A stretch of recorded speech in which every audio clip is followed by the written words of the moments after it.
I realized that I needed help. I didn't have a background in the science in lipids. I was saying all these things about how butter is good for you. And I read an article in some little newsletter I got about Mary Enig, and she called me up and she said, well, you're on the right track, but you don't have a clue what you're talking about. It's super inconvenient to live this way, but it's better for your children. Well, it's super inconvenient to have a very sick child. And a lot of people are waking up and realizing the importance of feeding children real food, giving them butter, eggs, starting them off with bacon and eggs and not breakfast cereal and skim milk. So many people are getting raw milk for their kids. There's just been an absolute explosion of interest in raw milk. You're listening to the Great Reassessment Podcast. Sally Fallon Morell, it's a pleasure to meet you. Thank you so much for being here. Thank you, Matthew. Nice to be here. So for anybody who doesn't know, Sally Fallon Morell is an absolute legend. She is the author of Nourishing Traditions.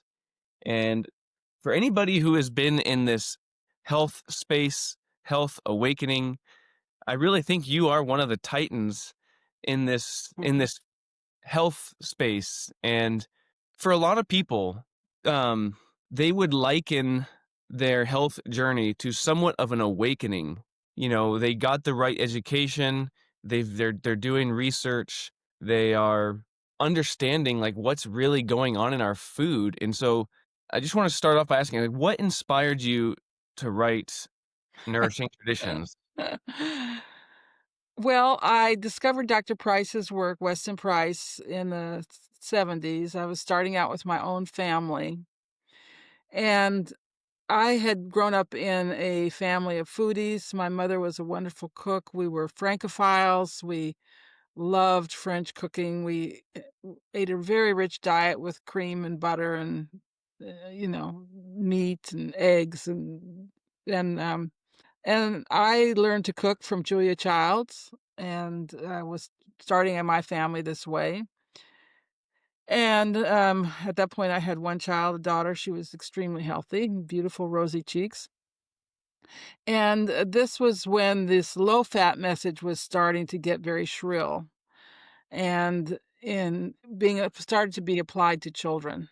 Don't give them eggs, don't give them whole milk, etc. And I just knew in my heart that this was wrong. And then I discovered Dr. Price, and that confirmed it to me that these traditional healthy people, what they wanted most was the fat of the animals and the organ meats, the liver and so forth. So I just continued feeding my kids, and eventually I had 4 children, and I just continued feeding my kids a very rich diet, exactly the opposite of the experts. And it was in 1990, I got the idea to, we need a cookbook that puts Dr. Price's findings into practical form. And the idea just kind of grabbed hold of me. I'd never written a book before. I had no idea what to do. And there were, thousands of cookbooks out there, but I persevered, and because the idea just took me so, kind of by the back scruff of the neck, and said, you've got to do this. So the book came out in 96, the second edition came out in 99, and then my co-author, Mary Enig, and I set up the Weston A. Price Foundation.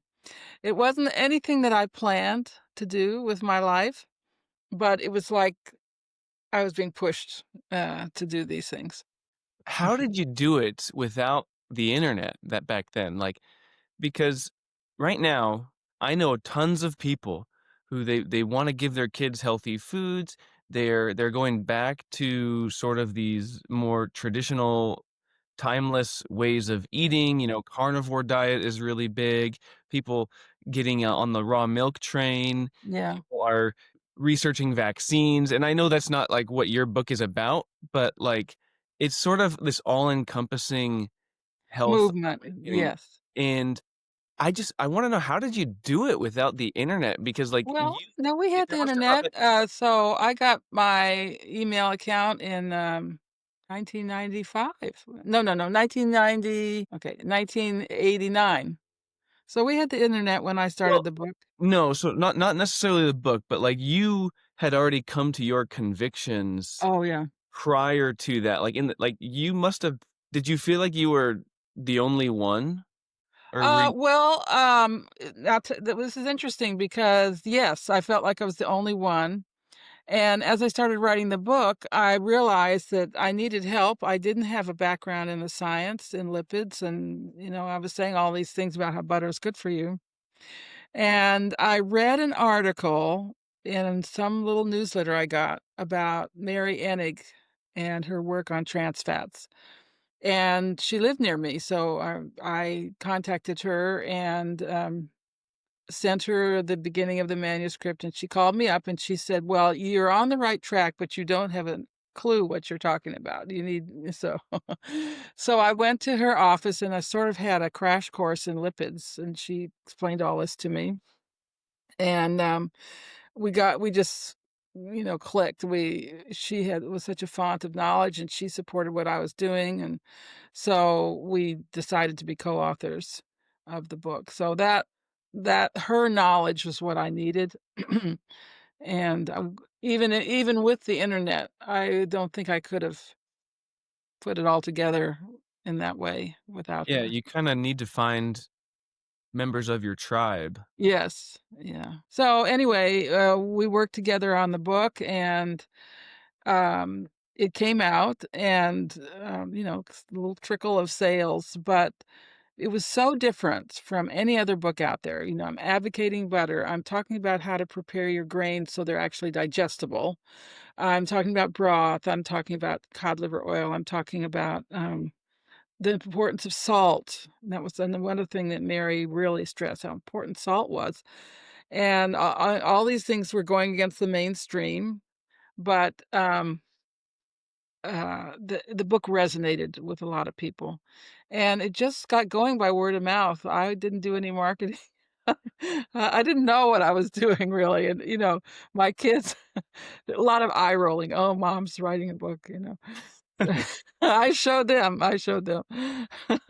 Anyway, it just took off. At one point, I was selling 6,000 books a month, which is amazing, Wow. and even today, I still sell 500 to 1,000 books a month. Did you see an uptick in book sales after, let's say, 2020? The big, years for me were the teen years, Okay.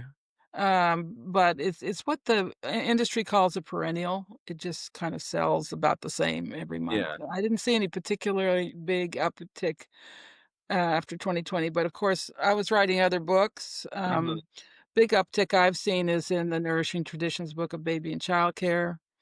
And, then Tom Count and I wrote The Contagion Myth, which is still selling. It sold pretty well, and that challenged the whole COVID thing. Ooh, yeah, we'll get into that, definitely. Mhm. So, did you early on, like in the 70s and 80s, face any sort of, I don't wanna use the word persecution, but, you had to have rubbed some people the wrong way, maybe it was friends or family that they knew you were going against the typical mainstream legacy, CDC, FDA recommendations, right? And so, like, No, how does no? I was just known as someone who liked to cook and Okay. cook for my family. I didn't vaccinate my kids, and I was very quiet about that. I didn't want people to come after me in any way. So I nobody knew that I didn't vaccinate. Yeah. What was it that informed you to not vaccinate that early on? Because right now it's kinda like the cool thing to do. Yeah, but nobody was thinking that way then, and there weren't any books then either. I really looked for some books, but I knew it was wrong because my, little brother almost died after polio vaccination. Hmm. He was 2, so I was 12, and I, had gone to an art class across the street at the school, and I came home about noon. And my little brother, who was a picture of health in the morning, was my mother had him in the middle of the bed, and, he had shrunk to half his size. It was the most horrible thing you can imagine to see, and Mm, she was crying, and she said, "The ambulance is coming." She said, "I just don't understand this." She said, "I took him in for his polio vaccination yesterday, and the doctor said he was a picture of health." Well, she never made that connection, but I did. mm, And I'll never forget that, and I just knew there was a connection, and I knew it was wrong. Yeah. Well, I have so much respect for people who, in this early on were awake to that, because I had friends who, when I was in middle school, it was, and maybe in elementary, it was in the 90s, and, their parents were kind of known as like anti-vaxxers, and people looked at them weird.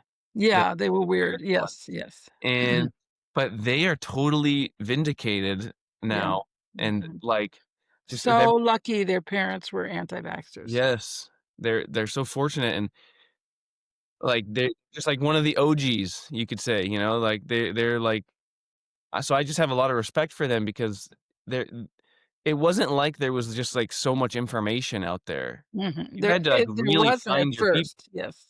but now there is. There are a lot of books now, and if you read any of those books, I don't think you'd ever vaccinate your kids. The evidence is just so compelling. First of all, that they don't work, and second of all, that they're extremely dangerous, and you're playing Russian roulette, literally Russian roulette with your children's health if you vaccinate them. And the consequences are so tragic. It's worse than if the child dies.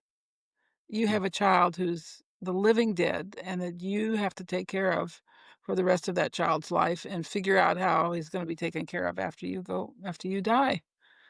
It's they're like butterfly bombs. They not only disable one person, but they disable 2 or 3 people, because you have to take care of these kids now. That is a brutal reality. It's a brutal reality, and I think if you dig deep enough, there are people who absolutely know this and are doing this for this very reason, to destroy humanity, to destroy the middle class, let's put it like this. Yeah.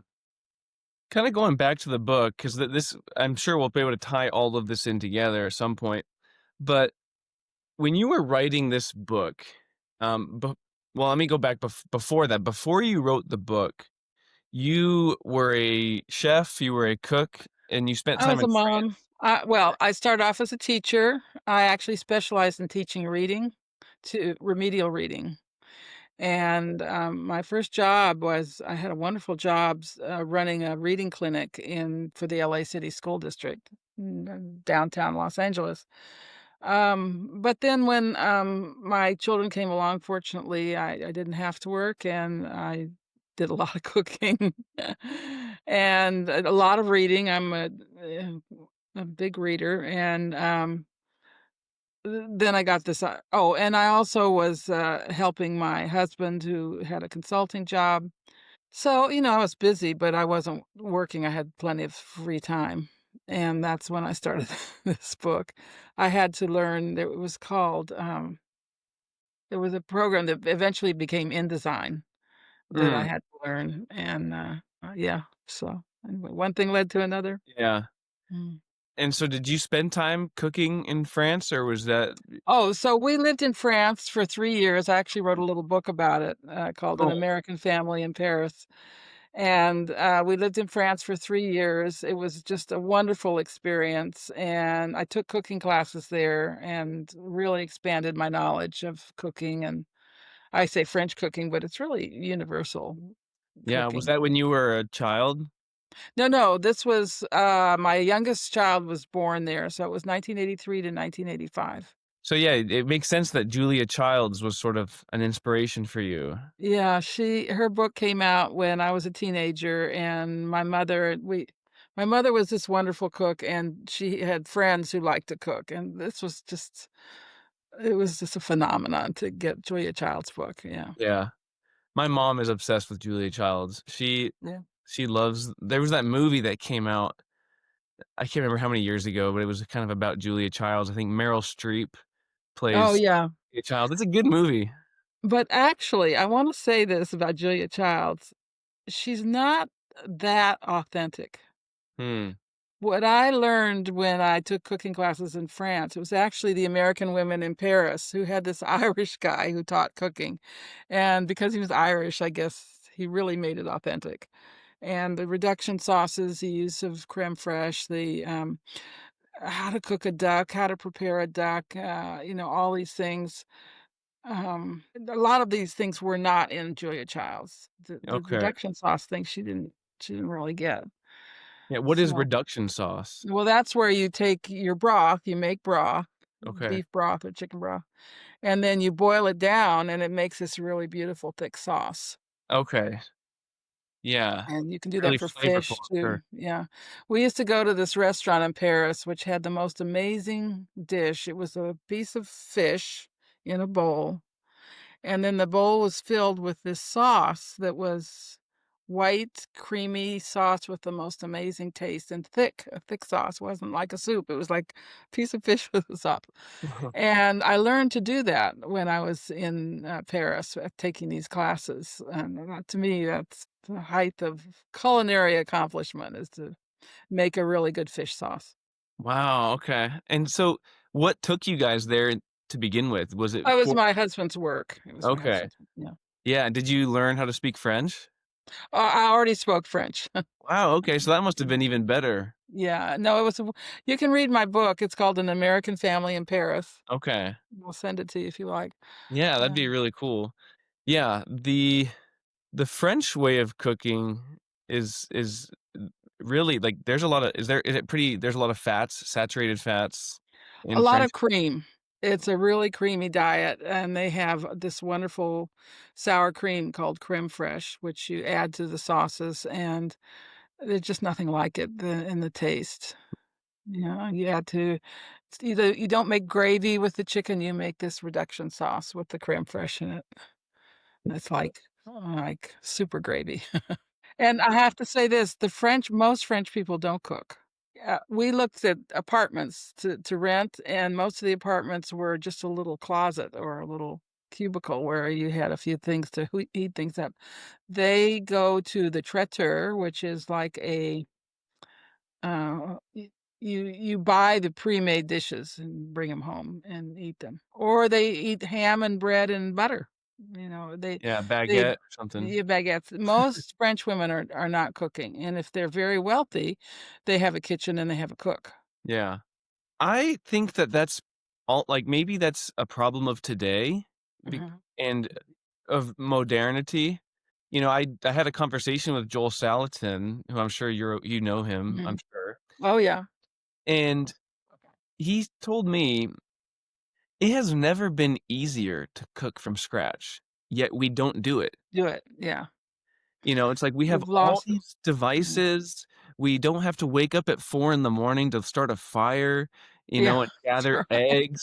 And you can imagine the way Joel is telling me this, Yeah, yeah, in his character. It's like, Ma used to have to wake up at 3 in the morning to gather eggs and start a fire and yeah, boil and you the make water. butter, you had to make butter and yeah, yeah. Like, Look it's at that. today, it's never been easier, yet most Americans spend less than 15 minutes a day in their kitchen.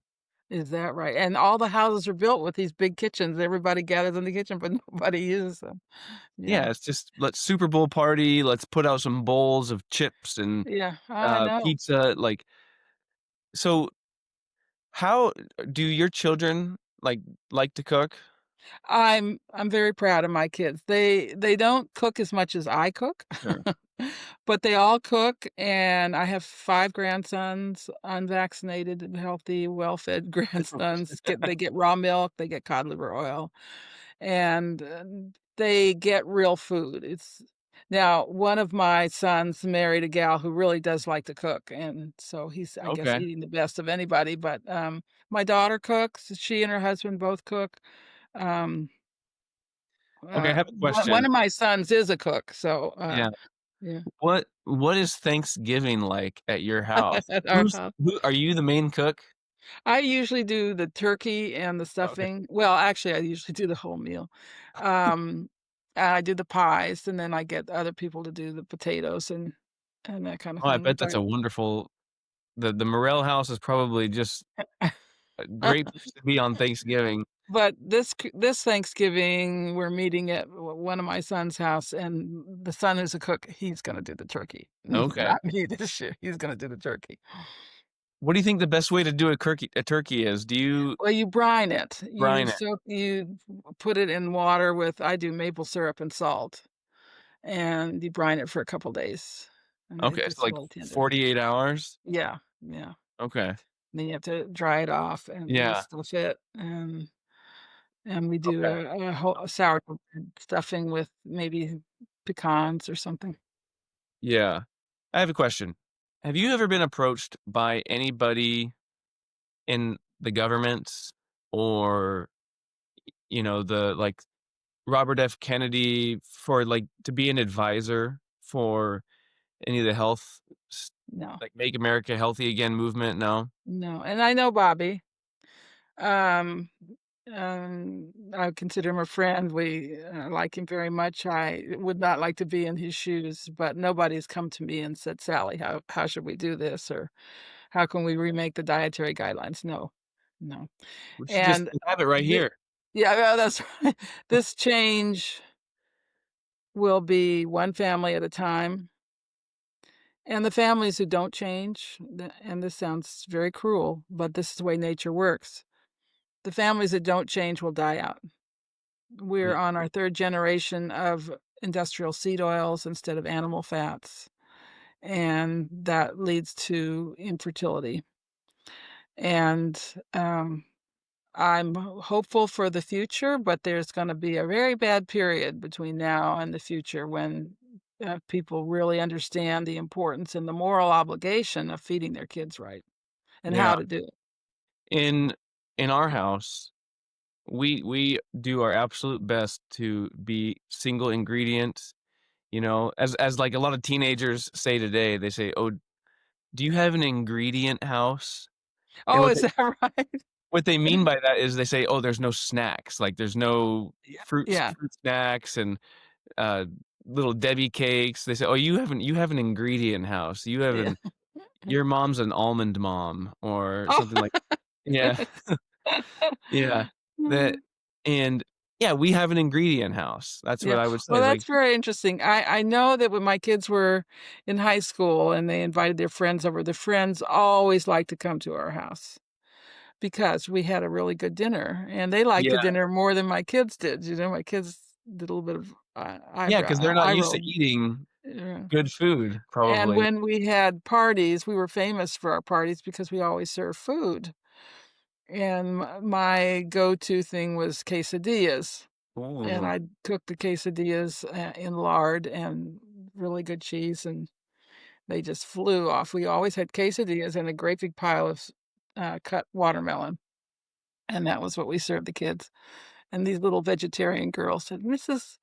Fallon, your quesadillas are so delicious." I wouldn't tell them I was cooking in lard.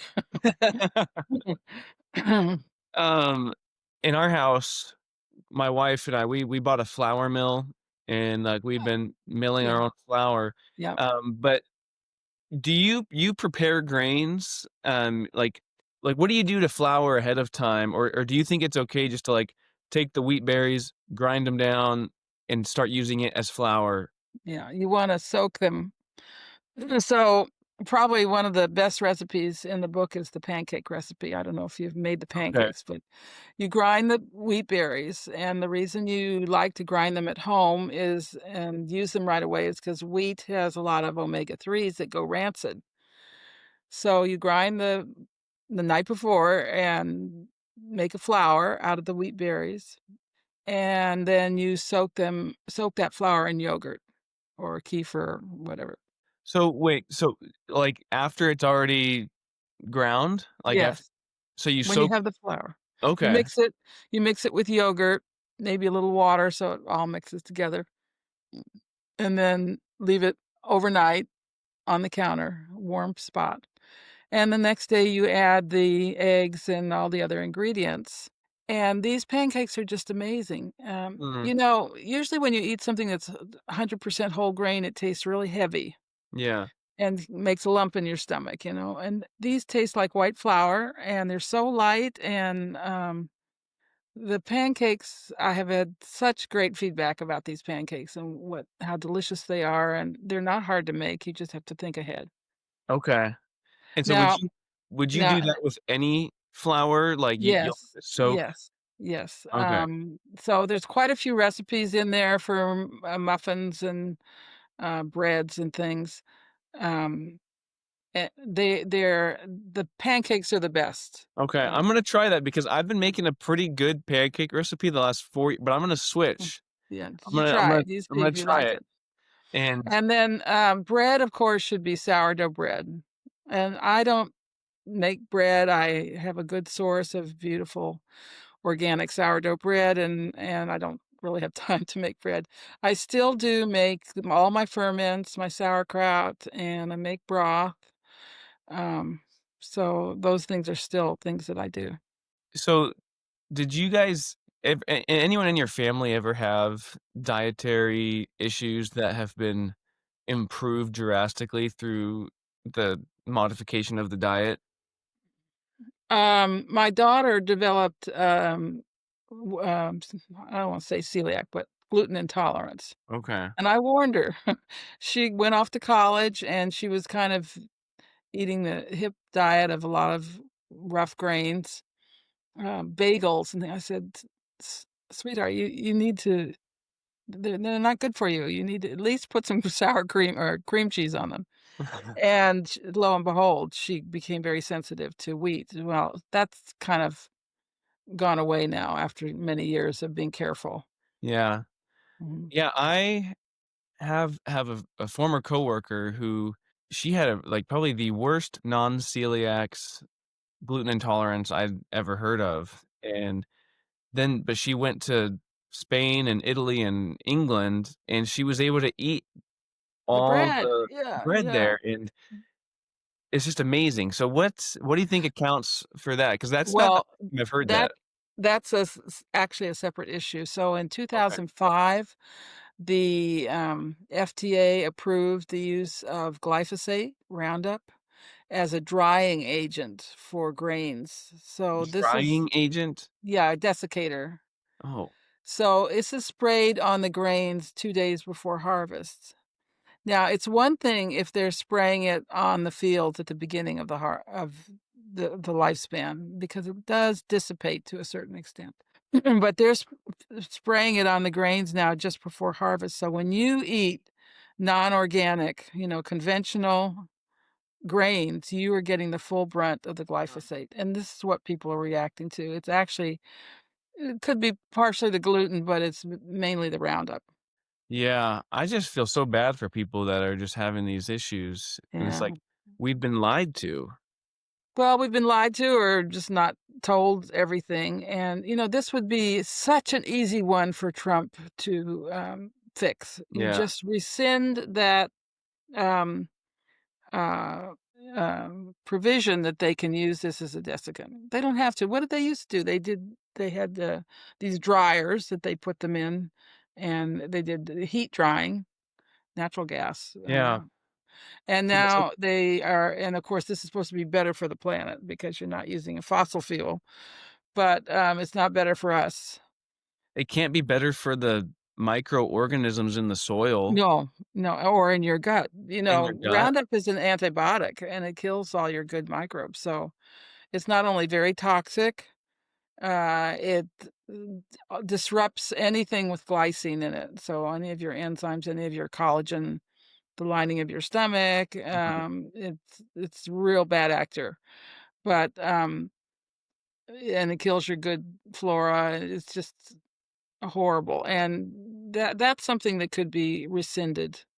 It would Yeah, help. that seems like an easy Easy win. one, but I just don't think people understand, um, they don't understand how horrible it is to be allergic to wheat or to not be able to eat wheat, and I'm the same. I can't eat, that's the one thing that I always buy organic is Mhm. bread, even if it's not sourdough, even if it's not whole grain. I always buy organic because I know how I'm gonna feel if it's conventional. Yeah. So what do you do? Do you travel a lot? Not as much as I used to. I used to do a lot of traveling when the book first came out. Maybe I was traveling 2 or 3 times a month.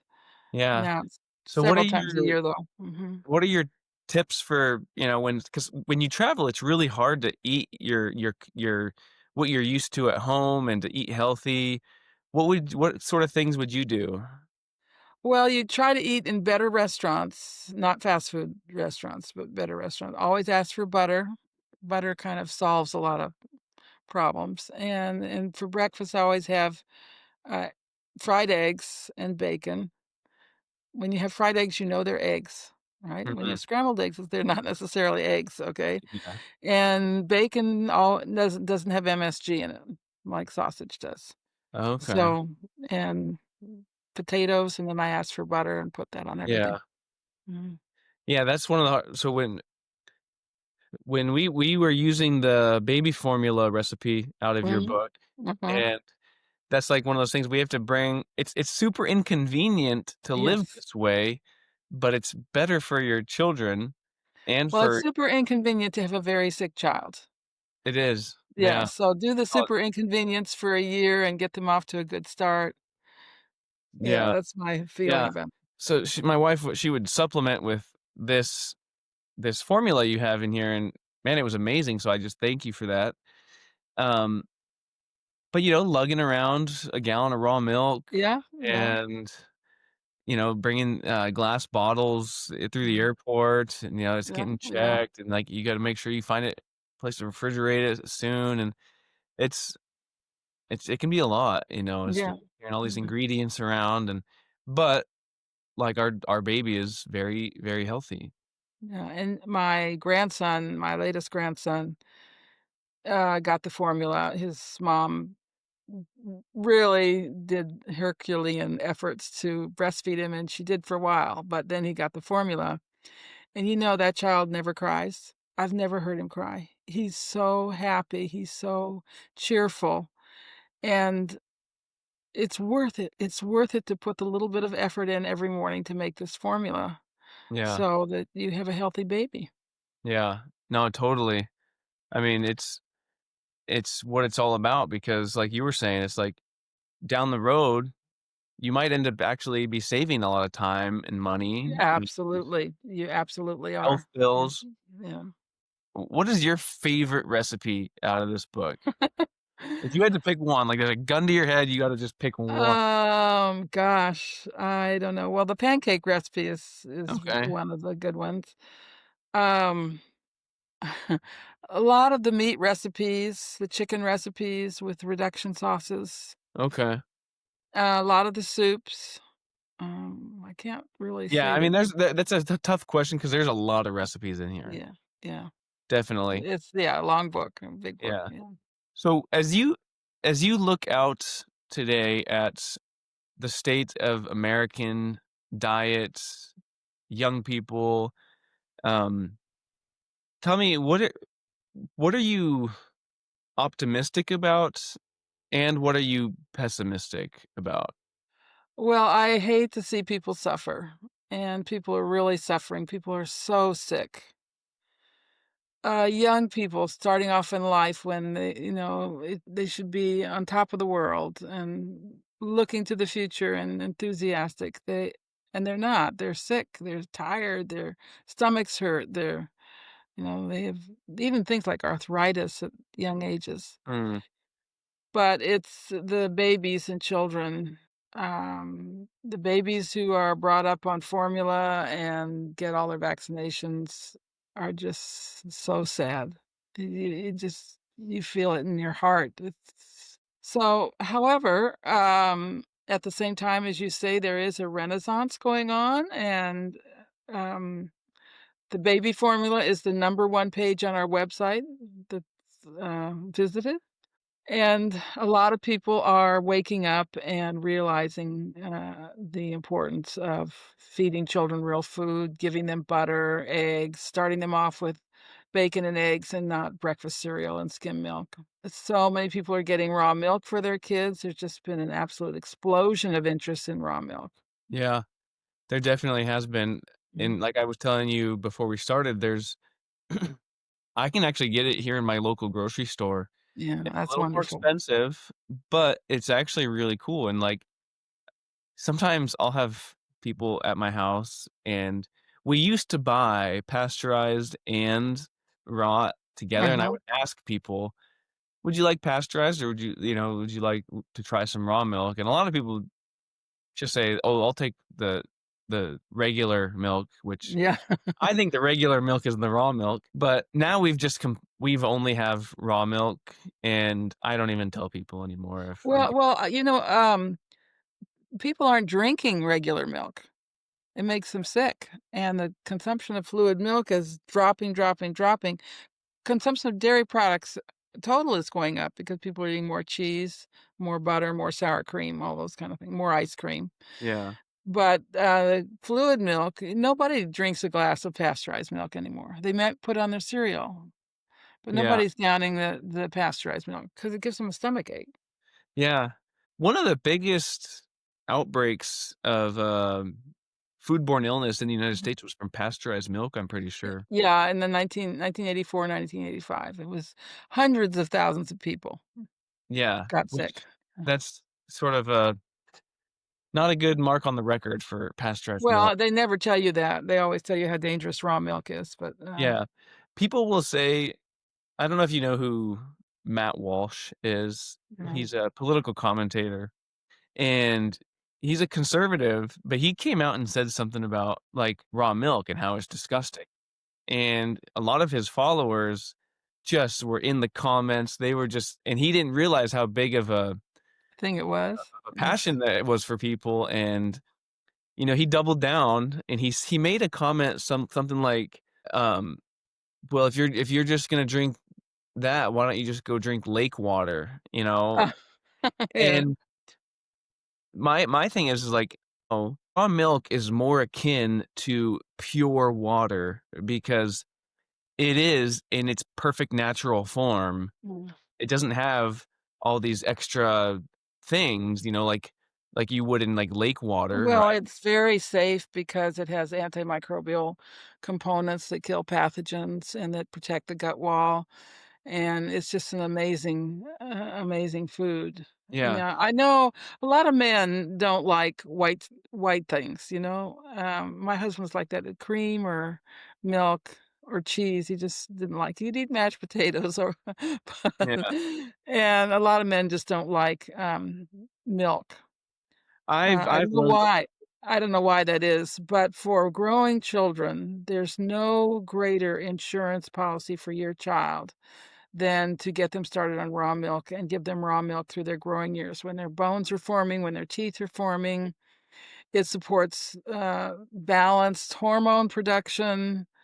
It's a great insurance policy for moms who might not be doing things perfectly. Nobody does, but they always have that milk to fall yeah. back on.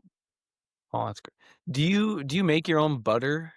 No, I don't make butter. I, No. I buy butter. Yeah. Okay. I I can get sometimes I can get raw butter, but I usually buy the grass-fed butter. I've never tried raw butter. It's almost impossible to find, so I'm Yeah, not gonna put that the raw farm dairy in California makes raw butter, okay, and, unfortunately, it can't go across state lines, but, we get some pet butter, from Pennsylvania for our store when we cool. can. Yeah. Yeah. Mm. What is the foot traffic like at your store and your farm? Well, nobody comes on foot. They Okay. all come in cars or trucks, Okay, yeah, true. because yeah, I mean, they come from fairly far away and, Yeah. but we, have a we're very busy in the mornings because we run out of milk, so people come early to get their milk. And then we do a farmer's market on Saturday that's, just amazing. The line goes, around the block to buy our food. Yeah. And I'm sure people are excited to see you, the author of Nourishing Oh, I'm Traditions. not around very much. I'm in No? the house working, yeah. Okay. I don't do the markets. So, why do you think that it is that fats are so demonized today? It's like, fats started to come under fire. Ever since I was a kid, I remember the low fat thing, and it's like with all the information we have now, why do you think it's that people are still falling for that? Well, it's been relentless propaganda, and the propaganda is coming from the seed oils, the seed oil industry. They are the most powerful lobby in Washington. You've never heard of them. They're called the Institute for Shortening and Edible Oils. Extremely powerful lobby. They had huge influence on the dietary guidelines. And the thing is, when people eat animal fats, they see the butter, they see the fat in the meat, they see the fat in the bacon, okay? But when people are eating seed oils, they don't see that fat. It's in the cookies, it's in the chips, it's in the popcorn, whatever. And so they're eating a lot of oil, but they don't see it. And so the human body is warm, and because it's warm, it needs saturated fats to give it stability. All our cell membranes, the lung surfactants, all require saturated fat. Hormone production requires saturated fat. And if you don't eat saturated fat, your body has a backup plan because so critical is it to your body to have saturated fat.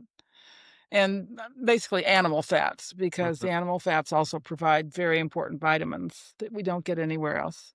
So your body has a backup plan, and that is to make fat out of carbohydrates. And the easiest way for it to do this is to eat sugar. And this is what the industry wants. They want you to crave sugar. And that's what happens when you don't eat animal fats. There was a really interesting study a few years ago where they got the rats addicted to sugar, and then they gave them a diet that was 40% lard, and they were very surprised that the rats didn't want the sugar anymore. They thought that was a terrible thing. The rats didn't want their tasty treats anymore because they were getting this terrible lard, okay? Yeah. So, always the first thing I say to people who are, addicted to sugar or know they're eating too much sugar is you need to really increase your animal fats. We need animal fats for fertility. This is why the population in the United States is going down. It was kept up because of immigration, but now that immigration has stopped, we're going to see our population numbers plummet. And I'm not kidding. You think it's bad now. We're not replacing ourselves. The middle class is not replacing itself. Of every race, black, Yeah. white, uh, Hispanic. Once they get on this diet that's devoid of animal fats and full of seed oils, fertility will go away. And we're going to see a huge decline in population. But as I say, the good part is that this will eventually reverse itself with people, what I call the natural selection of the wise, people who are wise enough and loving enough and um, caring enough to feed their children right and to know how to do it. Yeah, you make an interesting point about population. Well, first of all, that's all very interesting about the Institute of Shortening and Edible Yeah, Oils. nobody knows I've about never that. even heard of that before. It's I can imagine they don't like that RFK is, in DC doing everything he's doing. Well, Uh, but the thing is, he really hasn't touched the nerve. He's talked about dyes and the yeah, COVID vaccine, but he really has never said what's really critical is to replace these seed oils with animal fats. And yeah, until we go back to a diet based on animal fats like we had up till the Second World War, hmm and then it all changed. We were a healthy nation up to the Second World War, except for the rural South.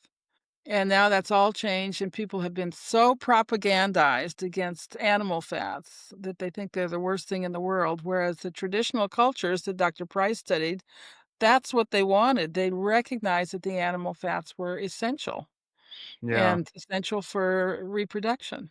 yeah. I wonder if RFK, like we know he knows these things, right? I wonder if I don't know. I know he drinks raw milk, raw but milk. I know he fried his Thanksgiving turkey in beef tallow. oh well, there you go. Good, So I good. know he knows the Uh-huh. dangers of seed oils, but maybe there's a strategic, political strategy here that, I Yeah, imagine it's incredibly difficult to yeah. even get one thing done. Yes, and the school lunches. Oh gosh, they're terrible. which are a mark of shame, an absolute mark of shame. These lunches are creating, the health crisis and genocide and infertility, and you can't change them. There we tried to do a pilot program with, real food, and you cannot do if you do it, the school loses their funding. Mm. So they're being, blackmailed into poisoning the children. I used to be a teacher, and Mhm. I just finished last year. I'm not a teacher anymore, but I was a high school teacher for 3 years, and just they're giving them the same garbage when I was in school, right? It's like they get these French toast sticks with this disgusting syrup, Yeah, high little fructose corn syrup, these yeah. little square pieces of pizza that just look like trash, Yeah, look and like then cardboard. they're tired all day, the kids Yes. are tired, Yeah, and, they're drinking sugary pop and and, energy drinks and chocolate skim milk and yeah, mhm. and then you throw in the fact that, the screen time and how late they're staying up, not getting any sleep, and, I mean, it's just a recipe for disaster, It and is, and it's here, it's yeah, here. I So, had every now and then we get a chapter leader who says, "Oh, I'm gonna get in there and change the school lunches." And I always say, "Don't even try. You cannot do it. What you can do is convince a few parents to make their kids' lunches. yeah, But yeah. do what's possible. It's not possible to change these lunches, and they will be the destruction of America." Yeah, it's a big part of it. You mentioned the population decrease before, and I do think people are pushing off marriage until later than they were, and now there's just less time to have children too. Because a lot of Less women interest. less interest. They're very career oriented women, and they want to start having their kid at age 30, and it's like, well, how many kids can you realistically have? But you're right. The infertility is a big problem. Just anecdotally in my life, I know a handful of couples who really struggle to have children or they can't have children at all. No. And I imagine it might be for different reasons, maybe. Well, we've had lots of couples who couldn't get pregnant and got on our diet and got pregnant. Wow. So, a lot of couples have been able to turn this around and have healthy babies. Yeah, I've heard about Mm. that. Yeah, They get on animal fats, they start eating yeah. much healthier, and they're Get on for the raw milk, get on the cod liver oil, make broth. yeah. Yeah, So, do you take cod liver oil every day? What are the every morning, what are the every morning. benefits of cod liver oil?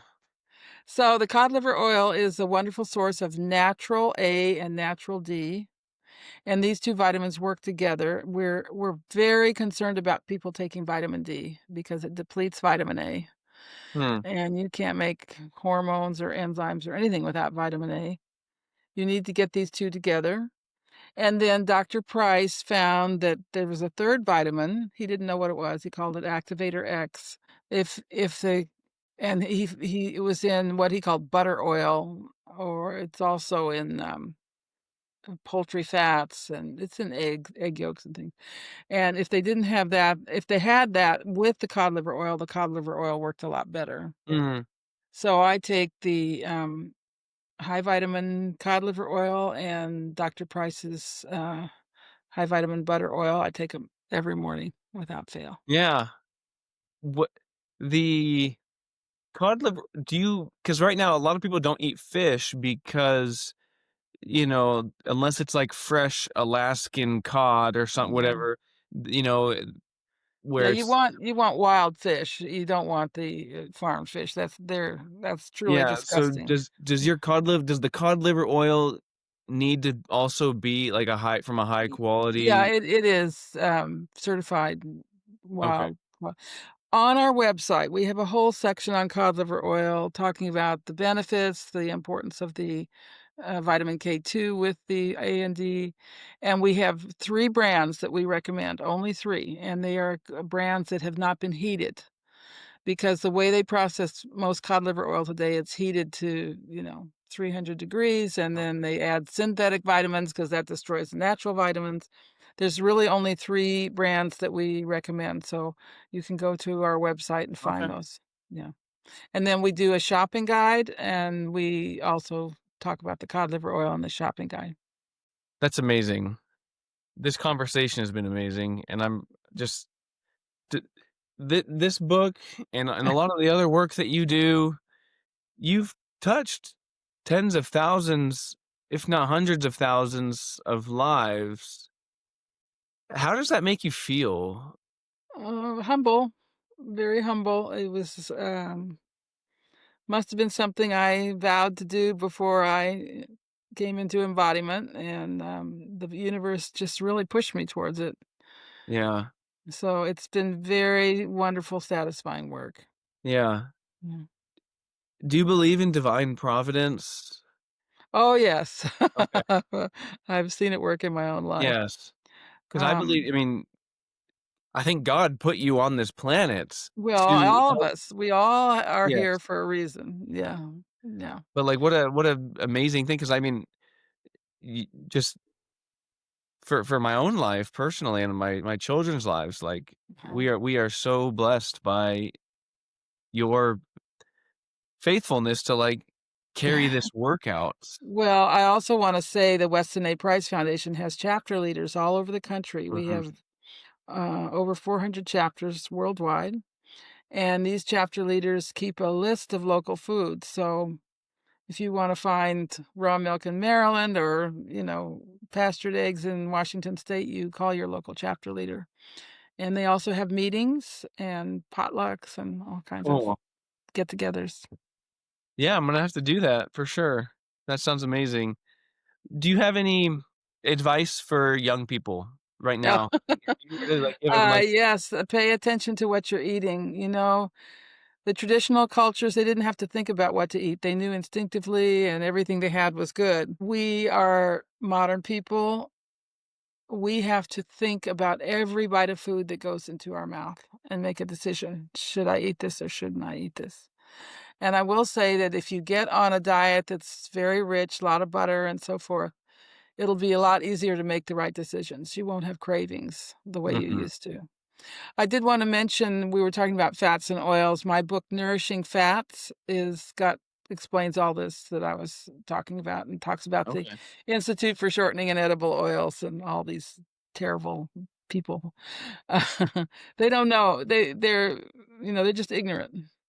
Yeah. And then the Weston A. Price Foundation is westonaprice.org, and you can find your local chapter there. It's a huge website, very good search engine. And then we also have a website called realmilk.com, which helps you find raw milk where you live. Yeah, are you behind realmilk.com? Is that. Yes, it's a Weston Wow! Price website. Yeah. I did Yeah. not know that. That's Yeah. Yeah. amazing to connect. Because I. We actually set up a campaign for real milk before the Weston A. Price Foundation. Yeah. We started that Was in was the 1998. Yeah. Mhm. I imagine the domain realmilk.com was fairly tough to get. No, Wa I mean, nobody was thinking to me, that website, realmilk.com, is the perfect example of the best and highest use of the Internet, Yes. because no one had put this together before. When we started, there were about 20 sources of raw milk in the whole country, and now we've listed over 3,000, and there's many that are not listed, and we've also worked to liberalize the laws in many states. We've taken something that nobody knew about, nobody knew how to find it, and put it online, and it's free access, and now it's just booming, and people can The find raw fact milk. that a state can outlaw the commercial sale of or retail sale of raw milk, It's like, amazing, isn't it? it's Yeah. disgusting. It's Yeah, why well, that was the w industry that did that. the what? Along with this it was the industry that did that, and along with this huge campaign to demonize their competition. The competition was raw milk. I wanna ask you, the guy who, you said his name, Joel who Salatin? no, no, no, the guy who said that raw milk was disgusting and then all the Oh, Matt comments. Walsh. Did he ever retract? No, I don't think so. I Uh-huh. know Paul Saladino, who you might know who that is. He's Mhm. a Yeah, I know carnivore Paul. guy. Yeah. He approached Matt at, like, an event they were at, and he said, "I'd Mhm. like to talk to you about raw milk," 'cause I think Doctor Saladino, he's a big raw milk guy, Yeah, yeah, and, I don't think anything's ever happened about that, yeah, yeah, yeah. but he should, but Mm. it is w You know what what? They this get is their what drives me orders. nuts They is get their orders. yeah, they get their orders. There's a kind of phony conservative movement, to make it appear like you can hear both side points of view. Yes.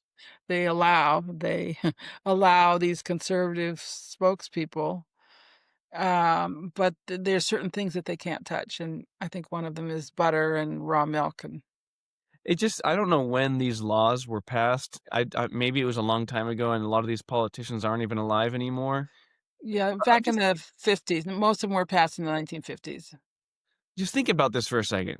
You're a politician, you were elected, and you're gonna lower taxes. You're elected to do all these things, and then you go to work one day, and you decide, today we're gonna make raw milk illegal. Well, it doesn't happen like that. No. No? They start getting scientists, public health people, and they say, we've got a problem here. We've got this very dangerous product, and people are still drinking it. And we've solved the product with pasteurization, but we need to protect people. It's couched in a way that they think they're doing a good thing. Mm, And then the industry says, "We've got some draft legislation here. Take a look at this. Yeah, we think you're the perfect person to present this." yeah, And these people are dupes. These congressmen are dupes. yeah. They're even then, like, voting on that on the House floor, just, like, ask yourself, "What are we even wasting our time with this for?" Like, talk to your constituents, not stop talking to these lobbyists Well, and in fairness, people didn't know. People didn't yeah, know this was the germ theory was, that was it. Everybody believed the germ theory. Everybody believed them. Um, you have to be fair. People just didn't know, and true. they didn't know about the studies that compared the health of animals on whole milk and pasteurized milk and raw milk, or even humans. There were studies, but they didn't know about them. We didn't have the internet in those days, so now we know. Now we know, and we know that raw milk is so much healthier, and we're doing something about it. We're liberalizing the laws, and we've found legislators who understand and who propose legislation that's in our favor. That's great. Well, I'm super encouraged by this conversation. Thank you Mhm. for taking the time, and thank you Thank you, for Matthew. the monumental tasks that you're taking on. I mean, it's an inspiration, and it inspires me to do the same, and I'm gonna look up Weston A. Price Foundation here Yeah. locally, and Become a member. Please be a member and yeah, get our journal and our materials, and we're a absolutely. educational foundation, so Well, Sally Fallon Morell, thank you so much. thank you. God bless you, and Yeah. thank you so much for your work, and it's been a pleasure speaking with you. Thanks for having me, and thanks for showing me that button on my computer. Yeah, It you're welcome. was so easy. Yep. Have a good day. Thanks.